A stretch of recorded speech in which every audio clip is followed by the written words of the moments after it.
applied at Taco Bell. I was rejected at Taco Bell.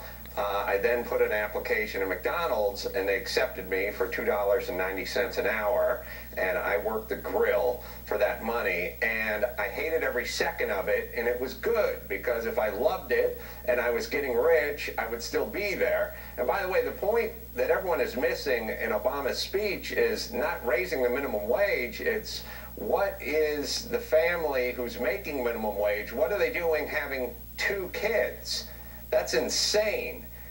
You can't have 2 kids when you make minimum wage. And by the way, who's not paying their fair share? Well, I would argue the people that are making minimum wage and having 2 kids and sending those kids to our schools and using our roads and everything else aren't paying their fair share. I'm going to be controversial as always. If you're willing to work hard, you're not going to make minimum wage. If you want to paint a house, there's a lot of things you can do. Drive a cab, you're not going to be making it. So all of this is hyperbole, as always is. But let's go to you're supposed to work minimum wage in high school, that's right. And then work your way through to a better job. If you raise it to 9 and fewer kids will be able to work or whatever, they gotta stair step it. But if you're willing to work hard here, you're not going to make minimum wage. You're going to make more.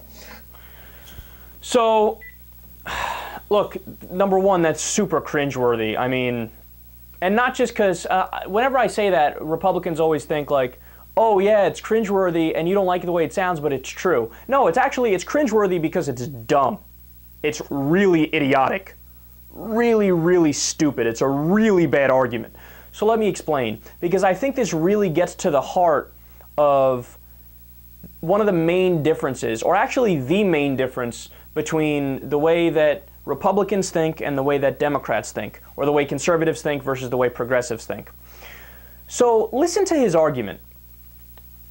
What you'll notice is that it's very egocentric, it's very ethnocentric, and it's very narcissistic. So in other words, it's like O'Reilly and Carolla are literally incapable of seeing outside of their own eyes. So they think, well, look at me, I did really well in my life, and I have this great position of power on Fox News, another one's a comedian and a TV personality, etc. So it worked for me, so if it didn't work for you, it's obviously your fault. I mean, that is the very definition of not being able to step outside of your own closed-minded view and be more objective, right? So, look, here are the facts. The facts are that we have over 10 million people in the United States of America that are members of the working poor class. So that means that they work. They're not mooches or parasites or lazy. They work. A lot of them work full-time jobs, but they still live at the poverty line or under. So they can't make the rent and put food in their stomach, but they are contributing in a very substantive way to society. Now, let's, first of all, right off the bat, I think that's ridiculous. You know, if you want to have a society that is even close to being called civilized, you obviously need to value work enough to allow people to survive on the amount of money you give them. So here's one of the reasons why their argument is so ridiculous. They are arguing from a straw man. So in their mind, they think that when Democrats say, hey, let's raise the minimum wage, that we are saying we want people who work at McDonald's or are a janitor to be just as rich as the CEO of Apple. Yeah, but that's not what we're saying. We're saying, hey, let's give them enough money so they can survive. Let's give them what's called a living wage. $12.50 is the magic number there, right? But let's play around here for a second. Let's do a little thought experiment. Let's say we live in O'Reilly's hypothetical world, right? Where, well, obviously if you work hard, then you'll end up making more than the minimum wage. Let's live in that world for a second. And let's say, presumably Bill O'Reilly wants everybody to do well. So let's say everybody does work really hard, and everybody's not making the minimum wage anymore, and they've all worked their way into some high position. Well, then who's left to do the minimum wage jobs that we need to be done? Whether it be flipping burgers, whether it be working as a janitor, whether it be a cashier at the local CVS, or whatever it happens to be.